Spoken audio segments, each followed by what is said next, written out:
Bienvenidas, bienvenidos. Me llamo Juan Díaz y en esta ocasión voy a presentar una nueva charla que he titulado Esquema simplificado del IRPF 2022. El objeto de esta charla es el de explicar de forma sencilla la estructura del impuesto del IRPF y también pues repasar un poco los conceptos que comúnmente son empleados a la hora de hacer nuestra declaración de la renta.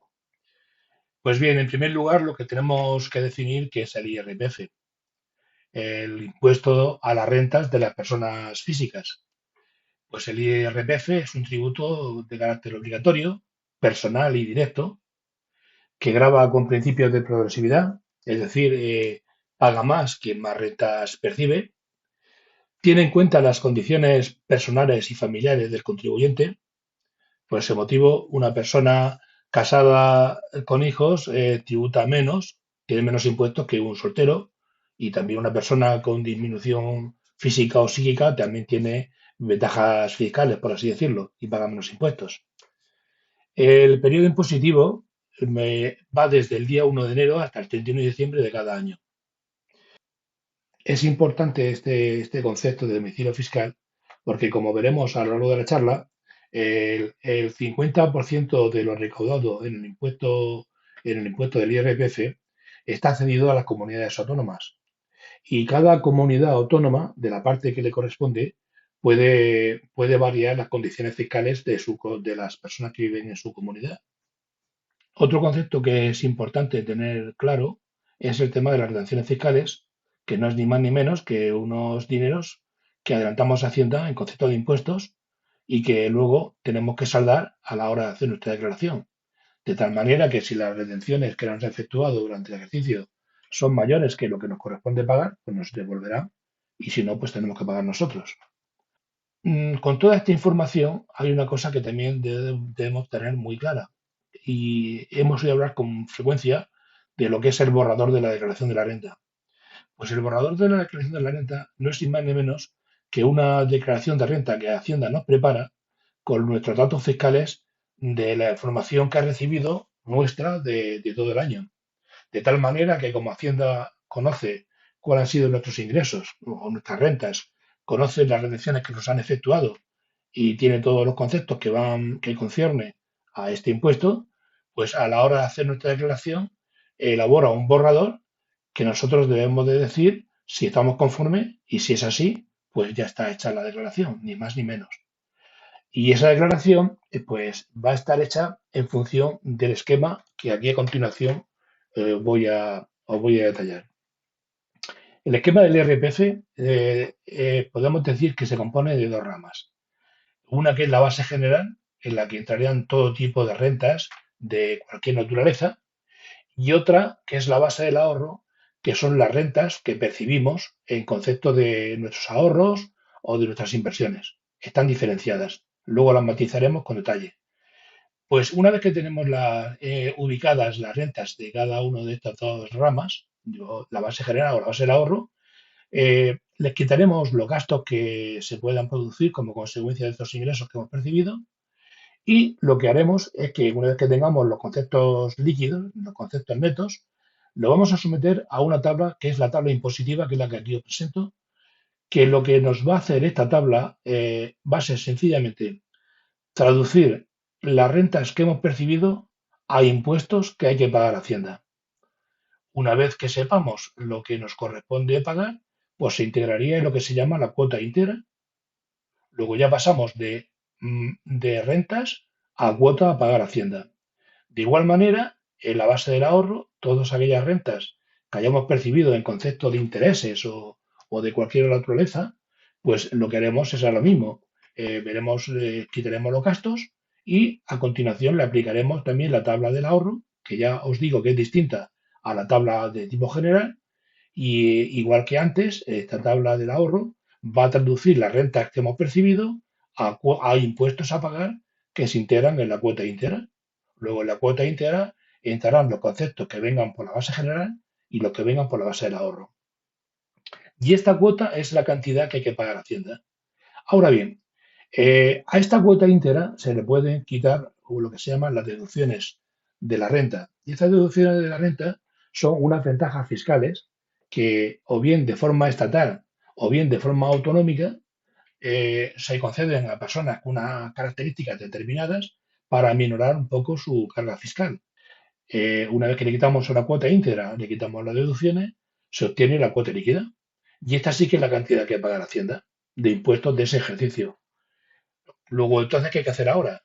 Como tenemos ya hecho unas retenciones durante todo el año, aquí sabemos lo que había que pagar la Hacienda, que realmente nos corresponde pagar lo que hemos hecho del ejercicio, pues si nuestras retenciones han sido mayores que lo que nos corresponde pagar, pues nos devolverán dinero y si no, saldrá positiva.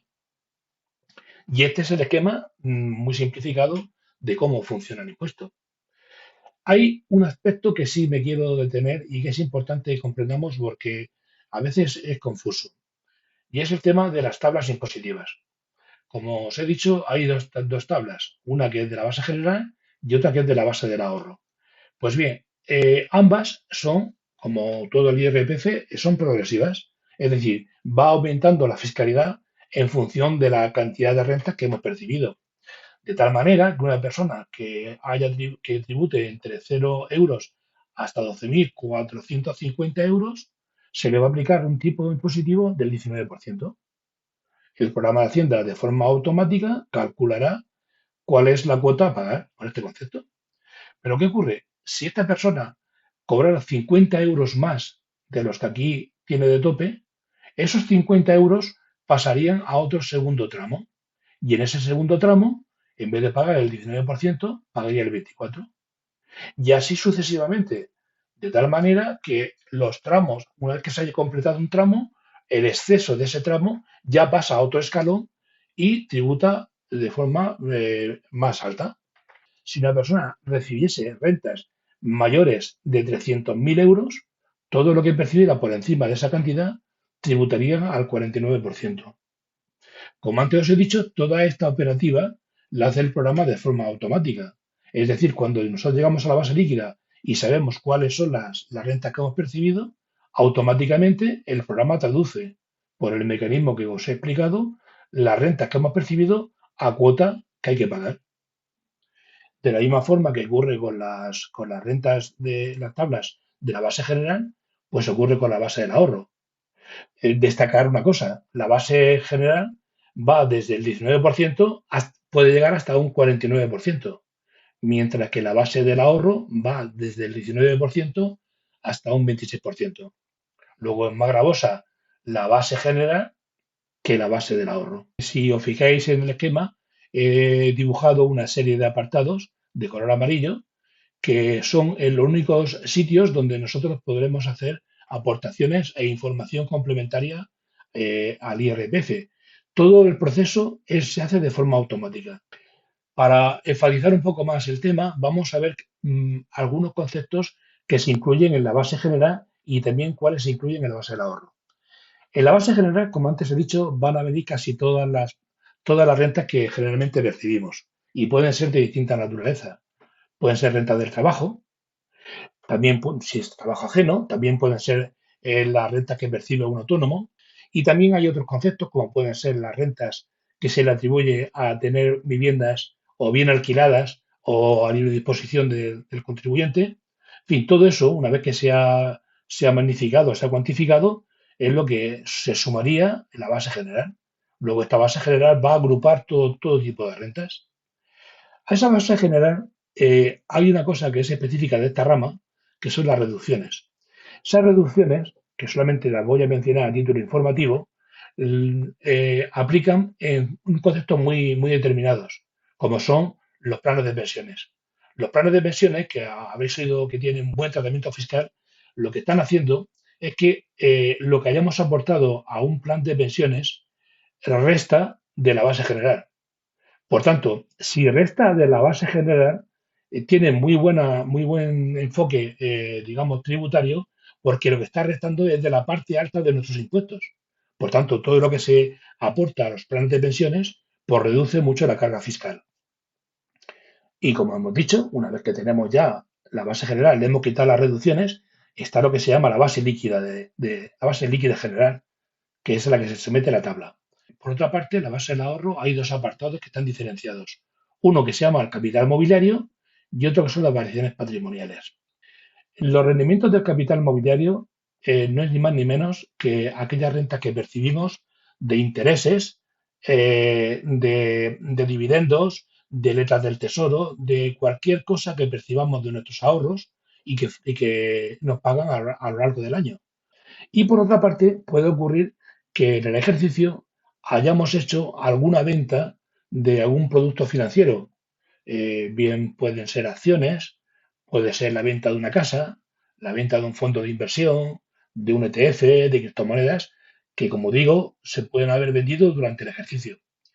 El resultado de esa venta puede provocar en el contribuyente una ganancia patrimonial o una pérdida patrimonial. Si lo obtenido es una ganancia, es decir, si la diferencia entre el precio de compra y el precio de venta ha salido a favor nuestro, pues esa renta que hemos percibido por este concepto se sumará en este cajoncito y se juntará también con los intereses o con las rentas que percibamos por aquí. De tal forma que contribuye a la base líquida del ahorro y que ya cuando tenemos las cantidades totales de cada uno de estos apartados, pues se mete en la base y se tributa en la tabla del ahorro. Aquí conviene diferenciar que en este capítulo de las ventas y las variaciones patrimoniales pueden haber habido ganancias y pérdidas y se contrarrestan unas con otras. Si el resultado final es que aquí se ha obtenido una ganancia neta, esa ganancia neta es lo que hemos dicho, se sumará a esta renta de aquí y se tributará. Pero si ha habido una disminución o si hemos tenido una pérdida patrimonial, lo que hace Hacienda es que no resta de aquí, sino simplemente se puede guardar para utilizarla en ganancias que tengamos en los 4 años siguientes. Esto lo explicaré con más detalle cuando haga un vídeo relacionado con las variaciones patrimoniales. Por dejar los conceptos medianamente claros y para que hagamos el proceso sin meternos en la dinámica administrativa, voy a poner el siguiente ejemplo. Vamos a suponer una persona que vive en una comunidad determinada, es soltera y está trabajando con una empresa. Y a su vez esa persona tiene una cuenta bancaria que le ha dado 3 euros de intereses en el año. Entonces esa persona, cuando llegue la hora de hacer su renta, pues lo que se va a encontrar es que Hacienda tiene toda la información que hace falta para confeccionar el borrador. ¿Cuál va a ser esa información? Pues por una parte, en la base general va a tener en cuenta todo lo que esta persona ha percibido de su empresa, va a tener en cuenta las retenciones que le han efectuado, va a tener en cuenta cuánto ha pagado a la seguridad social y Hacienda, ese dato ya lo conoce, ella ha hecho sus cálculos y ha determinado la cuota íntegra de la base general. Por otra parte, Hacienda también conoce lo que ha sucedido en los bancos y también sabe que esa persona pues, le han dado unos intereses del banco y esos intereses del banco pues, tributan, esos 3 euros que ha percibido tributarán en la base del ahorro en lo que corresponda y al final traducirá en una cuota íntegra. Bueno, pues esta persona, si no ha tenido ninguna deducción, se va a encontrar que no tiene que hacer nada cuando haya que hacer validar su borrador y Hacienda le va a decir, pues oye, la cantidad que tú tienes que pagar con todo lo que has percibido del año era la cuota líquida, pero como te efectúas estas retenciones, si te he retenido más de la cuenta, pues te devuelvo dinero y si no, pues tendrás que pagarme y te saldrá positiva. Y esto es cómo funciona el esquema. Luego, insisto, si tenemos claro los conceptos que nos van a solicitar a la hora de hacer nuestra renta, que son datos personales, es decir, vas a ver nuestra condición familiar y personal, nos lo pide al principio. Vas a ver dónde hemos trabajado estableciendo el domicilio fiscal. Pues con todo eso, si está conforme, cuando llegue la hora y le presente el borrador, si está conforme, estaría la renta hecha. Quedaros esquemáticamente todo el proceso y yo creo que os ayudará mucho a la hora de tener que hacer vuestra declaración de renta. Yo era un poco lo que quería indicaros, que de una forma muy, muy simplificada lo he desarrollado, pero ya también os anticipo que tengo previsto, pues, hacer como otros años, hacer una serie de charlas, digamos, centradas en cada uno de los apartados que puedan tener dificultades para algunos contribuyentes, como pueden ser si han hecho venta de acciones o si tienen que declarar pisos alquilados, en fin, iré identificando distintos tipos de charlas para que la persona que tenga dudas acuda a esa charla concreta y no se complique la vida con otras que no le aceptan.